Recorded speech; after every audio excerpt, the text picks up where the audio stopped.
Bonsoir à toutes et à tous. Les rendez-vous inspirants, c'est un moment unique pour découvrir le parcours extraordinaire de diplômés qui font une différence et d'avoir la chance de pouvoir leur poser vos questions. Ce soir, vous ferez la connaissance de 3 entrepreneurs en santé œuvrant dans différentes sphères et mettant leur créativité au bénéfice de la population. Sans plus attendre, je cède la parole à notre animatrice de ce soir, Anne Ferré, conseillère aux jeunes et futurs diplômés. Bonsoir Anne. Bonsoir Jérémy. Bonsoir à vous tous. Je suis ravie d'animer cette soirée unique pour vous. Nous sommes très heureux de vous retrouver ce soir pour une activité spécialement pensée pour vous, les finissants, et pour vous, les jeunes diplômés en santé de l'Université de Montréal. J'aurai le plaisir d'animer cette soirée avec nos 3 diplômés invités. Christelle Bourassa, bonsoir. Bonsoir. Docteur Abdo Chaba, bonsoir. Bonsoir. Et Isabelle Huot, bonsoir. Bonsoir tout le monde, c'est un plaisir d'être avec vous. Nous aurons le plaisir d'en apprendre plus sur vos 3 parcours, vos réalisations et vos passions. Avant de commencer, j'aimerais rappeler aux participants qu'ils peuvent en tout temps poser leurs questions à notre panel d'experts via le bouton Q&A au bas de votre écran. Lors de la deuxième partie de cette soirée, nos panélistes répondront à vos questions. Commençons tout de suite la soirée avec la présentation de chacun de nos panélistes. Bonsoir Christelle, merci d'être avec nous ce soir. Bonsoir Anne, merci, bonjour à tous. Vous êtes diplômée de l'école de kinésiologie et des sciences de l'activité physique depuis 2013. Vous avez parti pendant vos études la clinique de kinésiologie Forme et Santé. Alors ma première question pour vous, c'est pourquoi avoir choisi cette spécialité? J'ai choisi la spécialité de la kinésiologie parce que pour moi, en fait, je trouvais que c'est une profession temporelle. Donc, peu importe où l'on se trouve dans le monde et dans le temps, l'humain reste toujours avec les mêmes processus physiologiques. J'avais un intérêt marqué pour apprendre les principes d'adaptation et de transformation de l'individu. En 2016, vous créez NeuroChrono et vous alliez ainsi vos compétences en neurocoaching à la kinésiologie pour optimiser la santé des gens dans leur vie personnelle et professionnelle. Votre entreprise se spécialise dans la motivation des gens à sortir de leur zone de confort et à atteindre leur plein potentiel physique et mental. Qu'est-ce qui vous a poussé à créer votre entreprise? Ce qui m'a poussé à créer mon entreprise, c'est vraiment... je dirais que j'étais très avant-gardiste. Puis quand j'ai démarré mon entreprise, je voulais apporter une solution aux besoins d'optimisation de la performance physique et cérébrale dans les milieux de travail. Vous, l'important, c'était d'avoir et le physique et le mental ensemble. Mais pourquoi c'était aussi important de pouvoir mélanger les deux quand on a fait kinésiologie? Je dois dire qu'il y a à peine 15 ans, si on m'avait dit qu'à 33 ans, je serais à la tête d'une entreprise, que je coacherais des high achievers, que je serais auteure, créatrice de plusieurs projets innovants, bien, je dois dire que j'aurais jamais cru que j'aurais pu me rendre jusque-là. Et ce n'est que le début, heureusement. À 17 ans, j'éprouvais des difficultés d'apprentissage. Mes habitudes de vie laissaient à désirer. J'étais loin de sentir que j'avais les capacités de faire ce que je fais aujourd'hui. Mais pourtant, quand j'y pense, je me rends très fière de tout mon parcours. Non seulement j'ai ressaisi ma santé, mais j'ai complètement transformé ma vie. Et je dirais que l'activité physique, ça a été un point tournant pour moi, de là la kinésiologie, mais encore plus quand j'ai découvert l'entraînement cérébral. Donc, ça a vraiment été un élément déclencheur, une passion de faire découvrir la jonction entre l'entraînement physique et cérébral aux gens. De là, la création aussi de la méthode KINAPS, un concept d'entraînement physique et cognitif. Et j'en ai fait mon travail aujourd'hui pour bonifier la performance et l'optimisation de la santé des gens. En fait, tout ça vous est venu en tête, toute cette idée d'entreprise, parce que vous-même, ça vous a sauvé d'allier le sport à vos études. Enfin, si je peux m'exprimer comme ça. Exactement. Dans le fond, dans certaines difficultés d'apprentissage que j'avais, disons au cégep, j'ai dû m'allier à l'activité physique. Donc, développer des trucs et des astuces pour me permettre d'avoir des bons résultats. Puis là, quand je suis passée à l'université, ben c'est sûr que c'est un autre step, une autre réalité. L'activité physique, c'était plus assez pour me permettre d'étudier, d'avoir des bonnes notes, et tout. Donc, je me suis mise à m'intéresser davantage à l'entraînement physique pour bonifier puis m'assurer d'avoir du succès dans mes études. Et quand vous dites j'allie le physique et le mental, et puis c'est ça que j'offre à mes clients, c'est quoi exactement les produits que vous offrez? C'est quoi le service exactement? C'est à qui vous l'adressez, ce service-là? En fait, avec Neurochrono, on offre des programmes structurants en entreprise pour améliorer le mieux-être et la santé de la main-d'œuvre. Le tout jumelant, bien entendu, la créativité et la neurokinésiologie. On offre 3 grands services, soit le neurocoaching, le neurobusiness et le neuroculture. En fait, c'est qu'on instaure des pratiques d'affaires stratégiques qui bonifient l'individu dans sa productivité et son mieux-être au travail, tant physique que mental. Et de l'autre côté aussi, on assure, bien entendu, un retour sur investissement à l'entreprise en ayant un impact sur l'attraction de la main-d'œuvre, l'engagement et la mobilisation de la main-d'œuvre. Est-ce que, parce que c'est super tout ça, mais rien de tel qu'un vrai exemple pour comprendre ce que vous faites exactement. De manière concrète, je peux penser, entre autres, à l'entreprise Mon Grain, où on a créé plusieurs expériences d'employés, qui d'ailleurs s'est mérité une place de choix au Salon des meilleures pratiques d'affaires au Québec, suite à l'implantation d'un programme d'activité physique en place dans l'entreprise avec le volet neuroculture, parce qu'on s'assure de toujours faire vivre les valeurs et la culture de l'entreprise. Et on a mis plusieurs incitatifs à l'exercice physique en place, entre autres des challenges, des éléments aussi pour améliorer la mémoire, la concentration en entreprise. Et en quoi vous trouvez que vos études vous ont porté pour pouvoir justement devenir entrepreneur? Parce que j'ai vu que vous aviez reçu le prix de Jeunes Travailleurs Autonomes Québec 2021, donc ça c'est cette année. Toutes mes félicitations au gala Arista. Comment on se dit tout d'un coup, bon ben je me lance, je deviens entrepreneur, j'ai fait des études de kinésiologie, c'est super, ça va être un bon soutien, mais j'ai décidé de me lancer en tant qu'entrepreneur. Est-ce qu'on s'entoure des bonnes personnes? C'est comment que ça se passe? Oui, ben en fait, de mon côté, comment ça s'est passé, c'est que je me suis vraiment lancée. J'avais un rêve au tout début qui était d'avoir une clinique de kinésiologie. J'avais aucune idée comment vendre, comment faire de marketing. Donc, j'ai commencé comme je croyais bon le faire, donc avec le bon vieux porte-à-porte, à cogner et à offrir des services. Heureusement, ça a fonctionné. Donc, j'ai commencé à avoir des clients et c'est sûr que j'ai été chercher des acteurs clés. Donc, je me suis entourée de mentors, dont ma mentor Martine Paiement, qui me suit d'ailleurs depuis quelques années dans mon aventure d'entrepreneur. D'autres mentors comme Guy de Génacol, qui était plus au niveau international. Donc, j'ai vraiment été chercher des gens qui m'inspiraient pour arriver à l'entrepreneur que je suis aujourd'hui. En fait, si je conclus, ce qui est bien, c'est que une fois qu'on a décidé de devenir entrepreneur, je le sais, j'ai été moi-même entrepreneur, c'est d'être super bien entouré et d'avoir des gens qui te tirent vers le haut pour justement te tenir motivé et puis atteindre ton objectif. Oui, ça, c'est très, très important. Merci beaucoup, Christelle. Je vais passer à notre prochain invité. Bonsoir, docteur Abdo Chaba. Merci d'être avec nous ce soir. Ben, merci pour l'opportunité de discuter avec nos entrepreneurs et de répondre aux questions. Vous êtes diplômé de la faculté de médecine depuis 2002, en médecine familiale en 2005 et école de santé publique ESBOUM de l'Université de Montréal en 2010. Pourquoi avoir choisi toutes ces spécialités, je pourrais dire? En fait, c'est un parcours qu'on peut tracer à travers les multiples intérêts, que ce soit au niveau de la médecine générale et que pour aller faire des urgences dans le Grand Nord et par la suite pour pouvoir se spécialiser encore plus pour la médecine de désastre. Donc, ce parcours m'a permis d'avoir l'ensemble des outils pour pouvoir répondre à des besoins dans des contextes, des environnements qui étaient uniques et qui me passionnaient. Donc, ça prenait autant d'études pour pouvoir faire ce que j'ai pu réaliser dans les dernières années. C'est magnifique. Donc, vous êtes urgentologue.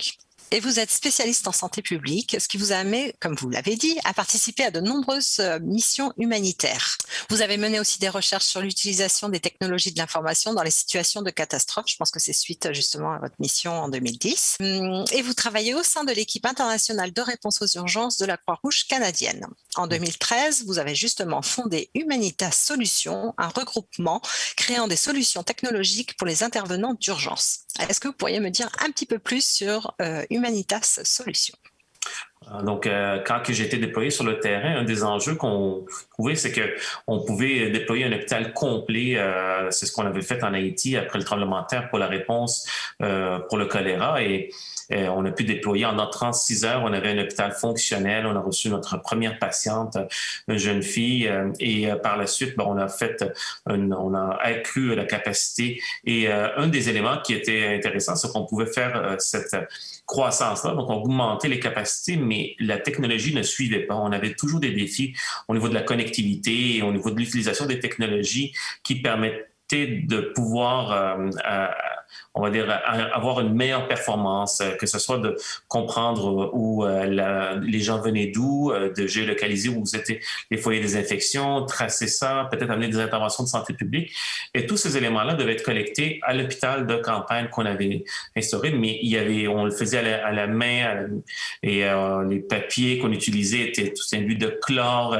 Donc, c'est là où, quand j'étais de retour au Canada, je me suis dit, c'est sur ça que je voulais consacrer les prochaines années, c'est-à-dire de créer des technologies qui étaient auto-déployables, auto-configurables et qui permettaient aux gens de se connecter entre eux, même s'il n'y avait aucun accès à de la connectivité, que ce soit à Internet, satellitaire ou quoi que ce soit. Là.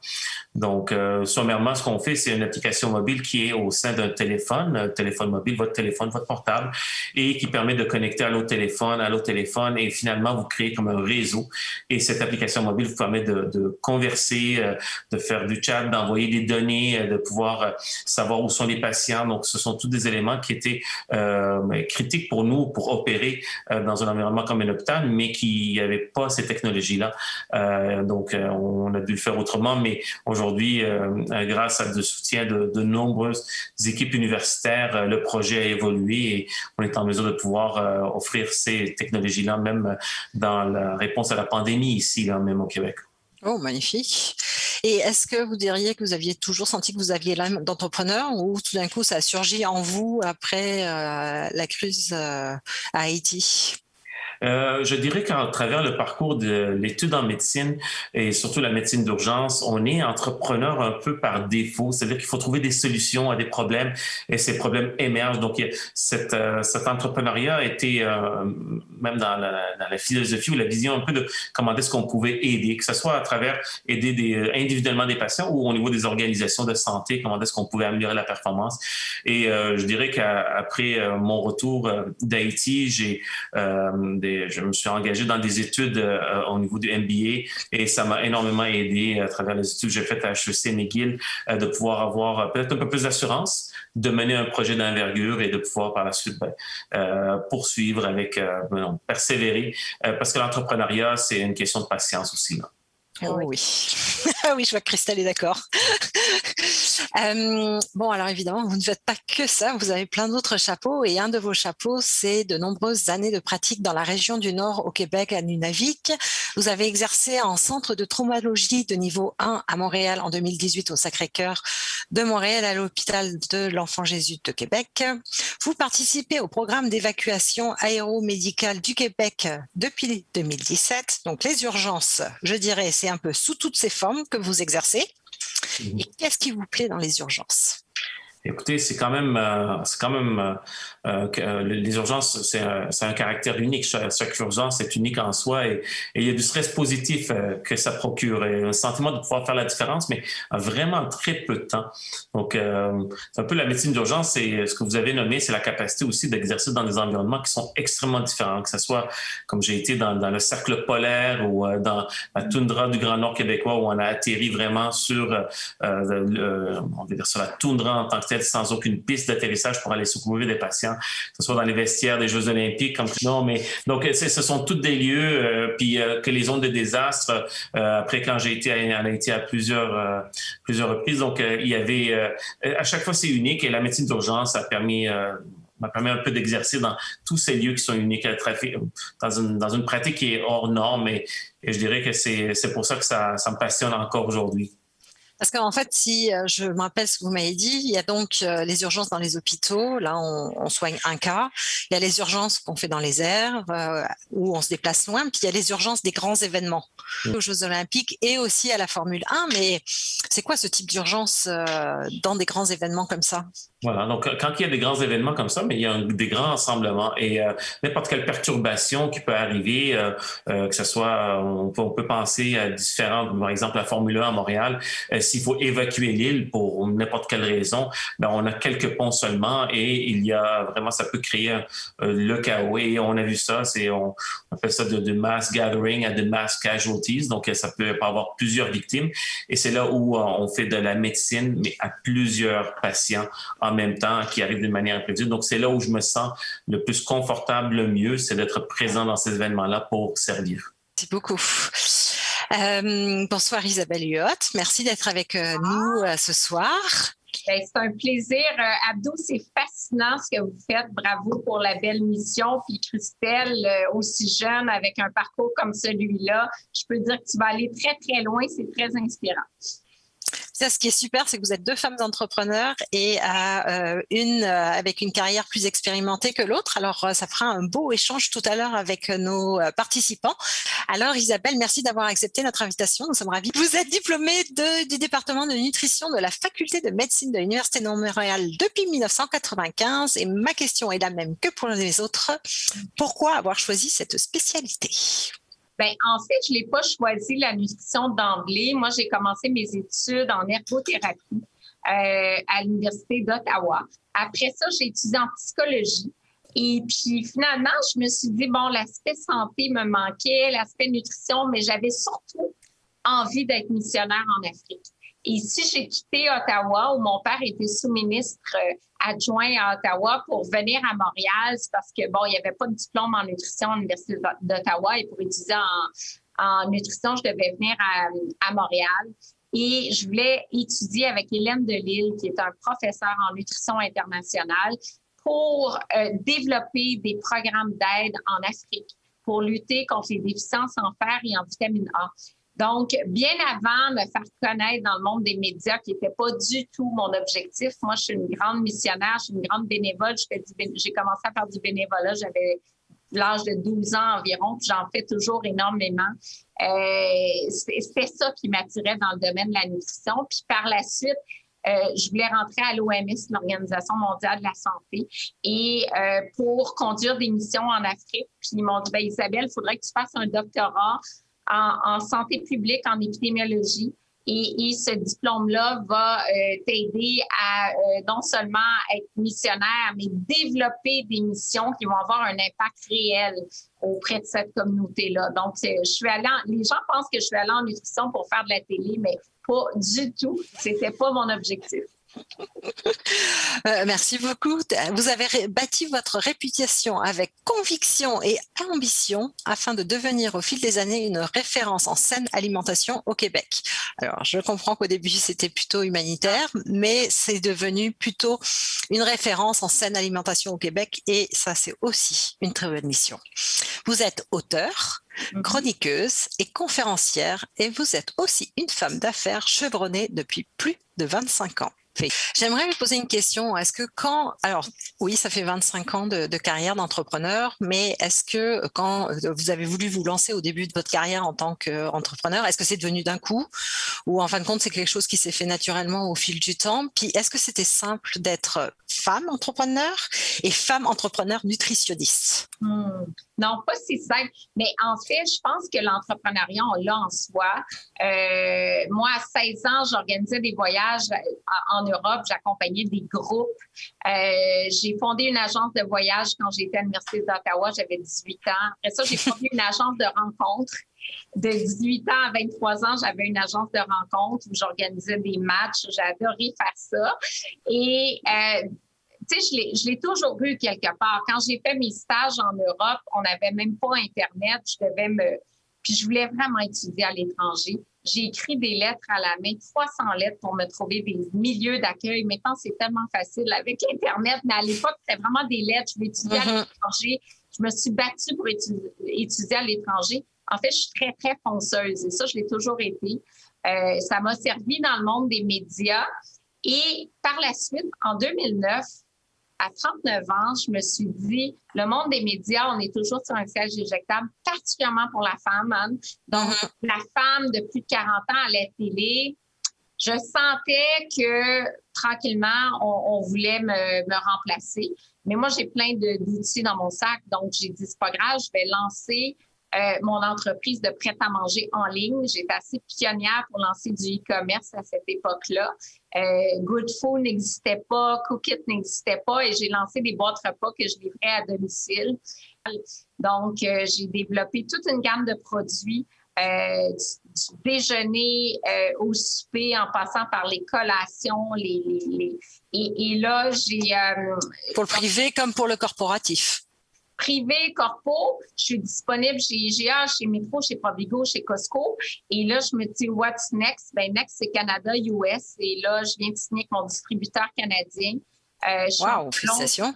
Oui, en salon toute la fin de semaine pour rencontrer les acheteurs pan-canadiens pour proposer ma gamme. Et ben, toujours plus loin, toujours plus. Hein? Quand on est ambitieux, on veut toujours plus. Hein? Ah, tout à fait. Oh, félicitations. Franchement, c'est un super beau parcours. Et, ouais. Alors, bon, ben, t'as tout dit sur ton entreprise. Elle s'appelle exactement comment ton entreprise? Ben, c'est drôle parce qu'au départ, quand j'ai fondé en 2009, c'était Kilo Solutions. Par la suite, je trouvais que c'était trop limitatif pour les kilos, perte de poids, alors que mes produits s'adressent à tout le monde, en fait, aux jeunes, aux étudiants. Donc, je suis revenue à mon nom, qui est Isabelle Huot, docteur en nutrition. C'est ça sur les produits. Puis ma marque canadienne, c'est Dr. Isabelle, parce que les anglophones, UOT, ils sont incapables de... Et j'imagine. Dans les salons, ils ne comprenaient pas comment prononcer mon nom. Fait que Dr. Isabelle, c'est sympathique. C'est très bien. Tu trouves que toutes ces années t'ont permis de voir le temps de grandir en même temps que ton entreprise?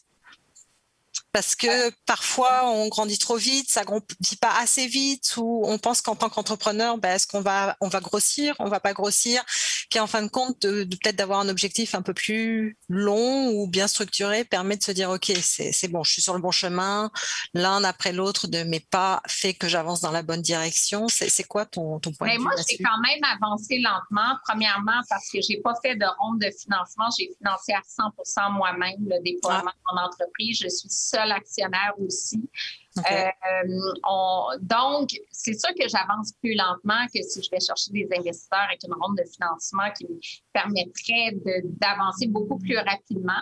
Moi, c'est la décision que j'ai prise de peut-être parce que je suis contrôlante, de tout contrôler, d'avoir 100% des parts de l'entreprise. J'ai eu quelques offres d'investisseurs récemment, puis je pense que j'aime bien continuer à avancer avec ma superbe équipe. Et puis, on avance peut-être plus lentement, mais sûrement. C'est parfait. Plus lentement, sûrement. Et est-ce que, comme Christelle, tu as eu aussi des mentors qui t'ont permis de bien évoluer puis de continuer dans ta voie? Moi, j'ai fait le parcours innovation de la Ville de Montréal. J'ai beaucoup aimé. Un programme qui venait avec beaucoup de cours au HEC. L'Abdo qui parlait de son cours, dont des cours de marketing, de gestion de marque. On allait à C2 Montréal, on était en ébullition, on était 30 entrepreneurs, il y a plusieurs cohortes qui se font. J'ai adoré ce programme-là parce qu'on se motivait les uns les autres, on était tous dans des domaines différents. J'ai beaucoup aimé ce parcours-là. Et là, je viens de finir un programme de InnoCentre, qui est un programme qui vient que des experts mentors aussi. On a travaillé le développement international avec eux. C'est un programme de 6 mois que j'ai beaucoup apprécié, qui est en partie subventionné. Et ça aussi, j'avais des ressources très complémentaires en logistique, en marketing web, en développement hors Québec. Donc, c'est un autre programme. Fait que je pense que comme entrepreneur, on a quand même beaucoup de programmes accessibles. Je suis membre du Réseau des femmes d'affaires du Québec. C'est une belle communauté. J'ai participé à un programme du REFAC également. On a accès à beaucoup de programmes qui sont super intéressants et qui nous permettent de côtoyer d'autres entrepreneurs. Et moi, j'adore côtoyer des entrepreneurs. Puis je trouve que dans la communauté des femmes en affaires, on s'aide beaucoup. Moi, j'adore mes soupers avec les femmes entrepreneurs. Puis je trouve qu'on s'aide beaucoup, on se donne des contacts. C'est très enrichissant. Ah, formidable. Alors, merci beaucoup Isabelle. J'aurais encore plein de questions à poser, mais je vais m'arrêter là dans mes questions. Puis, Jérémy, est-ce que nous avons déjà une première question à poser au public? Absolument, Anne. Nous avons des questions qui sont arrivées et la première question sera pour le docteur Chabas. Donc la question nous vient donc de la part de Saba qui nous demande est-ce qu'Humanitas se concentre aussi sur des questions d'urgence au niveau de la santé mentale des patients et si oui, comment? Très bonne question. En fait, c'est de là où on peut se demander jusqu'à quel point que la technologie peut aider. Un des éléments sur lesquels on travaille actuellement, c'est vraiment la capacité de pouvoir faire de la télémédecine, mais vraiment dans un environnement beaucoup plus restreint et aussi de donner des campagnes, de faire, par exemple, dans un hôpital ou dans un campement, on va dire, de réfugiés, il peut y avoir certaines téléconsultations qui peuvent se faire d'une tente à une autre tente avec les technologies, le réseau, l'infrastructure qu'on crée. L'autre élément, c'est des campagnes de santé publique, de promotion ou dans lesquelles il peut y avoir une interaction bidirectionnelle entre les gens qui peuvent subir un peu des problématiques de santé mentale et qui veulent avoir accès à des ressources. Donc, l'utilisation de la technologie qu'on en fait aujourd'hui dans les pays développés, mais quand on est en temps de crise, il peut y avoir des besoins beaucoup plus importants, surtout quand on pense à des déplacés internes, que ce soit des campagnes de réfugiés. Et c'est là où l'utilisation de la technologie peut aider comme un autre moyen de communiquer. Merci beaucoup, Dr Chabas. Est-ce que Jérémy, tu aurais une autre question? Absolument. La prochaine question est pour Isabelle. Isabelle, la question nous vient d'un autre de nos participants qui nous demande comment gérer la vie de famille et la vie d'entrepreneur. On vous a entendu, vous aviez une vie palpitante et pas beaucoup d'heures justement de repos. Donc, on voudrait savoir un peu comment ça se passe dans votre vie personnelle. C'est une bonne question, mais je vais être vraiment transparente. Là, j'ai pas une vie équilibrée du tout. Je travaille 85-90 heures semaine. Fait que je suis vraiment pas un exemple d'équilibre. Probablement parce que j'ai jamais pu avoir d'enfants. Si j'avais eu des enfants, ça aurait été différent. J'ai toujours voulu adopter en Afrique. Mon conjoint ne voulait pas. Ça, c'est mon plus grand c'est mon regret, je dirais. Parce que moi, adopter en Afrique, c'était un rêve. Mais non, j'ai vraiment pas d'équilibre. Je travaille tout le temps. Je travaille 15 heures par jour, 7 jours sur 7. Malgré tout ça, j'ai plein d'énergie. Puis ça a l'air de fonctionner avec toi puisque ton entreprise grossit et tu as toujours autant une belle énergie. Donc, Oui, je suis chanceuse d'avoir un bon niveau d'énergie, vraiment. Ah, tant mieux. Est-ce que Jérémy, tu auras une autre question? Absolument. Maintenant, une question pour Christelle. Donc, Christelle, comment l'entreprise Neurochrono a-t-elle débuté? L'entreprise Neurochrono a débuté en 2016 et à ce moment-là, dans le fond, on n'était pas dans les entreprises, donc ça s'adressait vraiment au grand public. Et quand on a commencé les parcours Neurochrono, on était vraiment, on a loué des montagnes, par exemple, au Mont Habitant à Saint-Sauveur pour créer les parcours et faire participer le grand public. Puis, de fil en aiguille, à un moment donné, un de mes amis m'a demandé « Mais Christelle, pourquoi tu n'instaures pas ce concept en entreprise pour faire du team building? » Alors, c'est comme ça que tranquillement, là, l'entreprise s'est transformée pour offrir des programmes santé mieux-être plus complets, plus globaux dans les organisations. Justement, la question qu'on vient de vous poser, Christelle, vient avec deux autres sous-questions. Donc, je profiterai donc de l'opportunité pour vous les poser. On vous demandait si vous aviez débuté en fait avec un entourage, avec des personnes qui vous ont soutenu pour pouvoir justement mettre le projet sur les rails. Et deuxièmement, si en fait Neurochrono a été productive dès ses débuts ou si vous avez dû allier donc deux emplois à la fois pour réussir à vous lancer puis à avoir le train de vie que vous avez actuellement? Excellente question également. Dans le fond, quand j'ai commencé, j'avais une partenaire d'affaires où on était 50-50 dans Neurochrono. On n'a pas fait appel à aucun financement, donc Neurochrono a été financé par nous à 100%. Et puis, par la suite, ma partenaire d'affaires a dû quitter Neurochrono pour d'autres projet professionnel. La deuxième question, c'est pour savoir si donc le Neurochrono a été effective et productive suffisamment pour vous tenir occupé avec un seul emploi. Pas du tout. Non, pas du tout. J'ai dû combiner du travail dans les gyms entre ma clinique que j'avais encore à ce moment-là et Neurochrono. Donc, j'étais complètement déséquilibrée à travers le travail pour faire fonctionner cette entreprise que même si ça rapportait pas au tout début, je dirais que ça a pris un bon 2 ans et demi, 3 ans avant que ça commence à rapporter. J'étais tellement déterminée que c'était pas un enjeu pour moi de travailler des 90 heures par semaine. Jérémy, si tu me permets, je poserais bien une question à Dr Chabas. En fait, comme pour Isabelle, comment on arrive à gérer vie de famille et vie professionnelle quand on est urgentologue et puis qu'on a décidé de se lancer en enfer? Vous avez dit en enfer ou en enfer? Comme vous voulez. C'est beaucoup de travail, en fait. Là. Il faut être persévérant, il faut vraiment dédier beaucoup de son temps. Vous savez, beaucoup de personnes comparent l'entreprise à un enfant. Jusqu'à quel point qu'il faut il faut dès le début, il faut y consacrer du temps, mais ça se poursuit au fur et à mesure qu'il y a de la croissance au niveau du projet qu'on mène. Donc, c'est un grand investissement. Est-ce qu'on peut avoir un certain équilibre là-dedans? Je suis certain que l'équilibre est atteignable, mais l'équilibre est relatif aussi. C'est-à-dire que les gens ont du plaisir à faire ce qui les passionne, et même s'ils passent 80 heures à faire quelque chose, pour eux, c'est 80 heures de plaisir plutôt que 80 heures de travail. Ouais. Donc, c'est vraiment essayer de faire la part des choses et essayer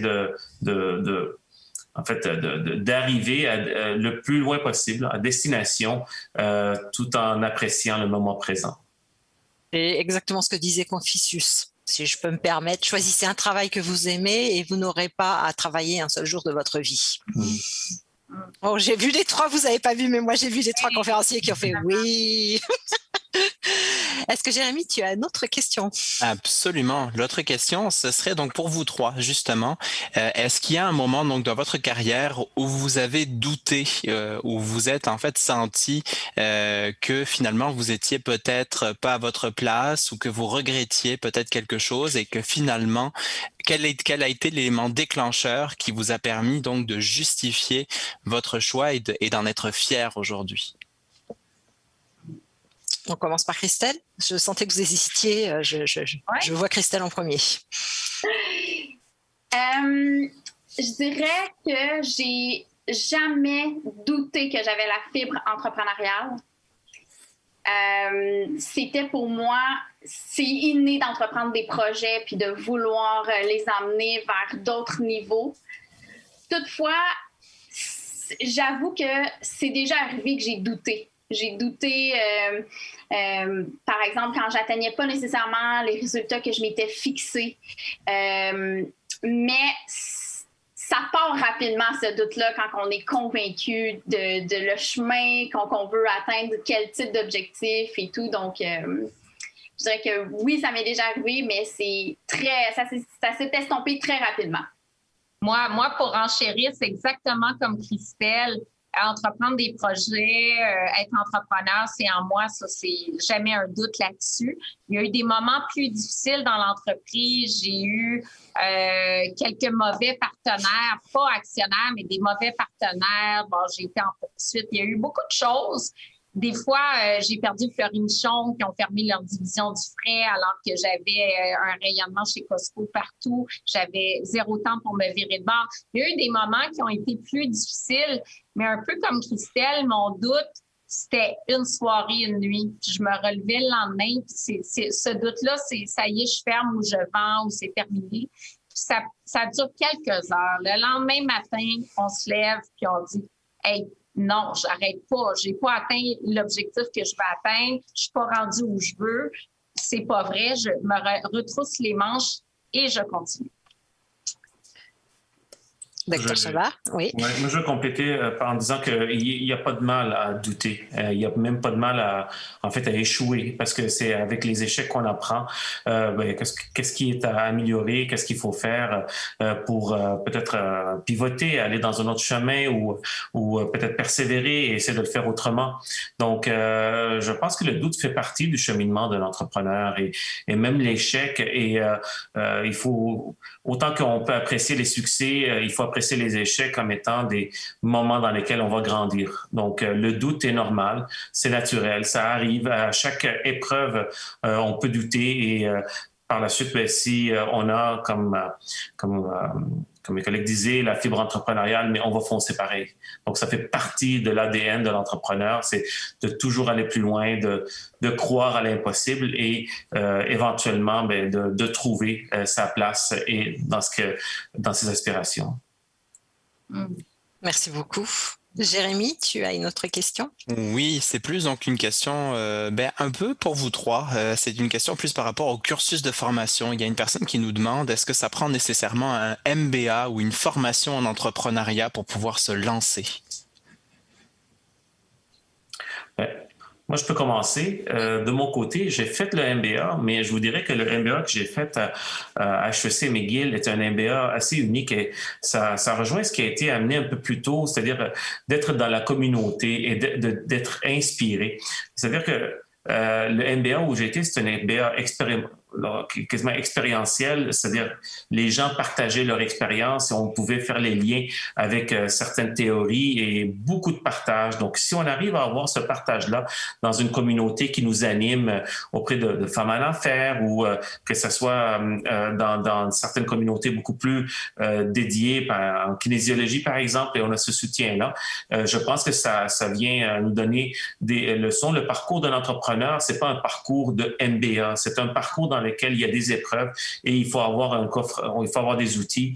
Et si ces outils-là se retrouvent dans l'environnement, dans son entourage, mais l'entrepreneur va aller encore plus loin. Donc, je pense pas que c'est essentiel ou c'est requis, mais c'est fort souhaité et ça peut se retrouver un peu partout, à vrai dire.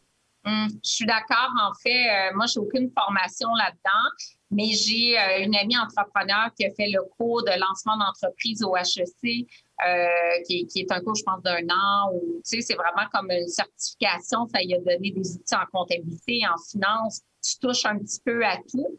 Ça, je pense que quand tu pars, ça peut être utile. Ça peut te permettre de gagner du temps parce que moi, j'ai vraiment appris, comme on dit, sur le tas en comptabilité, en finance, en prévision budgétaire, en coût de revient, en tout ce qu'on doit faire comme entrepreneur. Et peut-être que ça peut permettre de sauver du temps d'avoir ce type de formation-là. Et puis, excuse-moi Christelle, je te coupe, mais c'est juste que Isabelle, comme tu disais tout à l'heure aussi, tu avais suivi c'était pas des formations, mais des subventions, pas des subventions, non, c'était des petites formations qui avaient aussi aidé. Continue. Oui. Non, par la ville et puis... Oui, par la ville, mais ça, c'est un peu comme Ado, c'est un peu plus tard. Donc, j'avais déjà l'entreprise depuis 5 ans. C'est des programmes qui sont destinés à des entreprises de 1 ou 2 millions et plus. Fait que c'est pas des startups, là. Ouais, okay. C'est des programmes que tu as déjà une business d'établi. Donc, tu pars de là et tu côtoies des entrepreneurs, un peu comme le MBA. C'est ça, dans le fond, tu apprends d'eux autres. Évidemment, on avait des cours théoriques aussi, mais c'est beaucoup les échanges. Donc, ces programmes-là, en soi, c'était vraiment pour des entrepreneurs déjà établis, mais je suis certaine qu'il y a d'autres programmes pour des startups également, là. En fait, ils peuvent, comme tous les entrepreneurs qui nous écoutent ce soir ou qui voudraient devenir entrepreneurs, la bonne nouvelle, c'est que vous pouvez avoir des formations qui vous lancent au moment où vous pouvez avoir un soutien. Et puis, une fois que vous avez pas mal grossi, vous pouvez avoir d'autres soutiens qui vous permettent de vous amener à un autre niveau. Et toi, Christelle, qu'est-ce que tu dirais? Oui, bien en fait, je dois dire que souvent, j'ai été intéressée à faire le MBA de mon côté. Faute de temps, je me suis jamais inscrite. Puis, je suis réellement dans le feu de l'action, comme on dit. Mais par contre, j'ai pris le temps de faire un cours, un cours PMP pour la gestion de projet, Project Management. Qui a été très, très, très utile. C'est comme, ça ressemble à, en fait, tu apprends tout de A à Z pour la gestion de projets que tu peux avoir à l'interne dans une entreprise, donc gestion de budget, gestion au niveau RH, donc tu vois vraiment beaucoup d'éléments que l'entrepreneur a besoin en tant que tel. Puis c'est sûr que j'ai suivi différentes formations avec Growth Institute, des formations aussi à travers des réseaux pour avoir plus... pour agrandir également le réseau professionnel. Je voudrais juste ajouter pour nos auditeurs, s'ils ne savent pas, c'est qu'au sein même de l'Université de Montréal, il y a un centre entrepreneuriat Université de Montréal, c'est CEU Montréal, et vous pouvez aussi aller chercher du soutien, des échanges avec des coachs à cet endroit-là pour les futurs entrepreneurs ou si vous êtes déjà entrepreneur. Merci. Oui, c'est intéressant de savoir qu'on a ça aussi au sein de l'université qui peut soutenir et les étudiants, les diplômés et la communauté aussi de l'université. Jérémy, est-ce que tu as une autre question qui sort un peu du cadre entrepreneurial qui s'adresse à Dr Chabot. Dr Chabot, outre vos fonctions donc de médecin, vous avez un domaine donc un cursus un peu plus différent donc de Isabelle Huot et de Christelle Bourassa ici ce soir. Est-ce que vous vous prédestiniez au moment de votre choix de carrière en médecine à œuvrer au sein d'événements sportifs et d'événements de grande envergure? Est-ce que c'était donc dans votre imagination, dans votre imaginaire de la médecine à l'origine? Est-ce que vous vous prédestiniez ou pensiez que c'était une option à l'époque où vous avez étudié dans ce domaine? Très honnêtement, pas du tout. En fait, quand j'ai terminé mon parcours de médecine en médecine générale et qu'on avait l'option de choisir un stage en région, j'ai simplement pris la carte et je me suis dit, je vais aller le plus loin possible au Québec. Et c'était au Nunavik que je me suis retrouvé. Et c'était le début d'une aventure. Donc, je pense que quand on parle un peu de l'ADN de l'aventure, de l'entrepreneurship, c'est d'entreprendre quelque chose. Puis c'est là où j'ai rencontré des gens passionnés qui faisaient de l'humanitaire. Et ces gens-là avec qui j'ai par la suite fait de l'humanitaire m'ont invité, m'ont dit à Vancouver, parce qu'on faisait partie de l'équipe canadienne de réponse aux urgences. Cette équipe-là a été déployée à Vancouver pour les Jeux olympiques. Et là, c'est vraiment d'événement en événement qu'on se spécialise, qu'on devient. J'ai été formé au niveau en Alberta avec les militaires pour tout ce qui est réponse aux urgences, toutes ces catastrophes CBRNE qu'on appelle. C'était pas du tout à quoi je m'attendais, mais ça me passionnait et j'ai poursuivi dans ce cheminement-là. Donc, je pense que la leçon, c'est on sait jamais, on sait où on commence, mais on sait jamais où est-ce que l'aventure va s'arrêter. Et c'est ce qui rend le chemin chaque instant excitant. Ouais. La routine n'existe pas pour vous. Je voulais vous poser une question à vous trois, c'est pourquoi vous êtes cette fibre altruiste? Je pense qu'être entrepreneur, c'est vouloir amener un changement dans le monde. Donc, puis quand on amène un changement, c'est donner un peu de soi, parce qu'on essaie de façonner notre environnement à l'image qu'on se fait de l'environnement ou du monde dans lequel on est. Donc, je pense que les deux sont compatibles, qu'il y a un peu d'altruisme, mais donner de soi et en même temps de travailler très, très fort pour réaliser cette vision-là. Donc, je pense que ça fait partie du parcours naturel. Ça fait du bien de donner.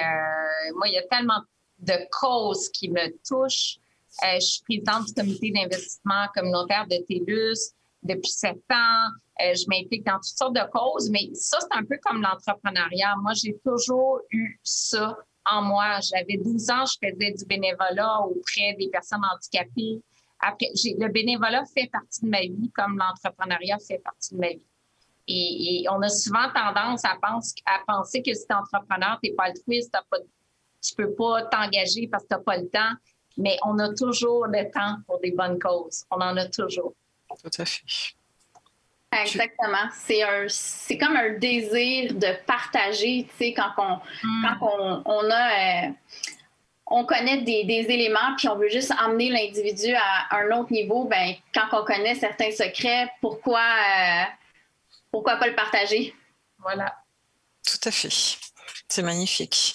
Alors, je voudrais, je ne sais pas si Jérémy, il te reste des questions, mais moi, j'avais encore 2 questions pour nos conférenciers. Voici ma question. Comment vous détendez-vous? Qu'est-ce que vous faites qui fait que vous changez les idées? Ou avez-vous une passion que vous faites quand il vous reste quelques minutes? Moi, je bois du vin. Ça, c'est ma passion parce que j'ai étudié à l'ITHQ l'année passée un diplôme en sommellerie. Puis, c'est ma deuxième passion, la gastronomie. Je suis très épicurienne, même si je suis nutritionniste, j'adore manger et j'adore boire du vin. Et les voyages, c'est ma passion aussi. Donc, je fais beaucoup de voyages autour du vin, aller visiter des vignobles. Puis j'avais le goût d'apprendre plus sur les terres, sablonneaux, en sable, argilo-calcaire, à quel point ça influence le goût du vin. Et donc, avec mon conjoint, on a une passion commune. Fait qu'on a pris ces cours-là à l'ITHQ dans le but de partir un vignoble, qui est mon projet de semi-retraite. Et c'est ça, c'est ma grande passion. Mais en dehors de ça, pour moi, j'aime beaucoup faire du surf l'été. Et je suis très sport nautique, ski nautique, wakeboard, wake surf, tous les sports d'eau. C'est ma passion aussi. Merci Isabelle. Christelle? Dans mes passions, ce que je fais dans mes temps libres, beaucoup de lecture. J'adore lire. Je fais énormément de vélo de montagne aussi.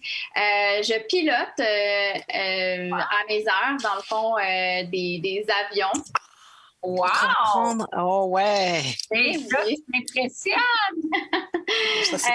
Et j'aime bien le nord du Québec pour les voyages, entre autres pour la pêche. Donc, moi aussi, ado, j'aime bien le Nunavik, entre autres. On a une belle richesse au Québec, dans les montagnes Ghat. C'est toujours un plaisir d'aller faire un tour là-bas. Donc, magnifique. En gros. Docteur Chabot? Moi, c'est aller courir. Donc, après une demi-heure, 1 heure de course, la tête est tellement légère et ça détend tout avec un peu de musique et c'est ce qui fait la différence. Donc, c'est simple, mais c'est efficace. Efficace. Voilà. C'est tout ce dont on a besoin. Mm-hmm. Merci beaucoup. Alors, je vous poserai à tous les 3 exactement la même question, puis ce sera notre dernière question pour la soirée. Et je continue avec vous, Dr Chabot, si cela vous convient. Quel serait le meilleur conseil que vous donneriez à nos jeunes et futurs diplômés? Je dirais comme on me l'a dit, c'est si vous échouez, essayez d'échouer rapidement et d'apprendre et de recommencer. Donc, c'est vraiment la persévérance. Donc, c'est un conseil de toujours essayer et même s'il y a un échec, de toujours persévérer. Merci beaucoup. Christelle? Moi, je dirais un bon conseil pour les jeunes diplômés, c'est vraiment d'agrandir, de développer la richesse de votre réseau de contacts. C'est tellement important. Oui. Linkez-vous aux gens que vous connaissez durant vos études. Investissez-vous également dans le réseau des diplômés de l'Université de Montréal. Inscrivez-vous à la Jeune Chambre de commerce de Montréal. Ce sont tous des environnements qui vont vous permettre de connaître d'autres gens. Puis, c'est vraiment une clé importante à mettre de l'avant pour son succès. Merci beaucoup, Christelle. Isabelle? Bien, moi, je vais dans le même sens que Christelle et Abdo, mais la persévérance, c'est sûr que c'est mon premier conseil parce que je suis moi-même très persévérante. Je m'arrête pas à un nom, je relance. Des fois, ça prend 5 ans, un contrat que je veux vraiment, je vais relancer pendant 5 ans. Ils n'en reviennent juste pas, tu es encore là, puis ils finissent par me dire oui. Donc, la persévérance, la résilience, se relever après des échecs. Comme dit Abdo, on apprend des échecs. Moi, j'ai eu beaucoup d'échecs dans mon parcours. Ça a l'air tout beau parce que j'ai l'air de bien réussir, mais j'ai travaillé vraiment fort, qui est mon autre conseil. Il faut travailler. C'est pas en disant, ben si on veut faire 20 heures semaine, le métier d'entrepreneuriat, c'est pas pour soi. On travaille tous fort. On apprend à vivre avec les échecs, à apprendre de ses échecs, puis persévérer, puis bien s'entourer, réseauter, comme dit Christelle aussi. Merci beaucoup Isabelle. Alors je rebondis sur la dernière phrase que vous venez tous de dire, le réseautage, et je profite de ce moment-là parce que j'ai demandé à mes 3 panélistes s'ils seraient d'accord. Ils m'ont tous les 3 me dit oui.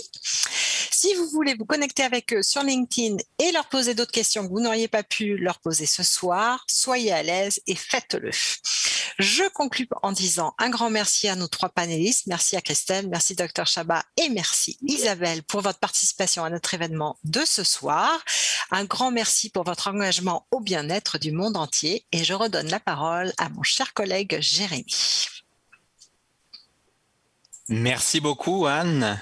Merci également à vous tous de nous avoir suivis à distance. Merci à nos 3 panélistes.